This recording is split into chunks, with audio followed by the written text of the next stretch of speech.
currency. Yep. Or do you think it's inevitable, and what would its effects be? CBDCs are inevitable, and they're scary. They're super scary because it's the final absolute realm of control. I mean, they're already removing cash from society. I think they say that just because they want to be able to trace things easier, and that's certainly part of it. But I also have another theory on it. I think if you have a $50 bill, and I give it to the barber for my haircut, and then he goes and buys groceries with it from the grocer, and the grocer goes and gets his car washed, the $50 goes from place to place, and after 20 or 30 transactions, the $50 bill belongs to somebody, and it's worth $50.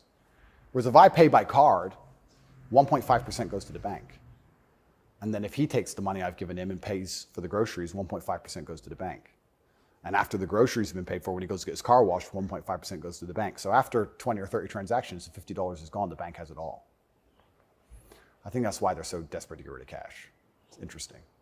CBDCs are the next level because once the money's completely digital, then they control everything you do with it. They control where it goes, but they can also control how and when it can be spent. Imagine some terrible future dystopian society where your money arrives and they say it can only be spent on food, or it can only be spent on vegetables because you've had too much meat this week, or you can't buy transport to a particular area because there's resistance of government oppression in that area. So that your money won't work for trains right now because nobody can go down there because we don't want everyone in a large group.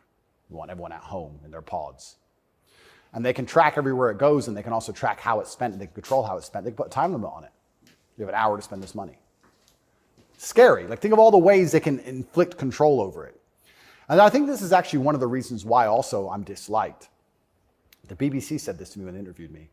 They said, Lucy, the very intelligent BBC reporter, said, word for word, you have a Bugatti and a cigar, and that means it comes with a side order of misogyny.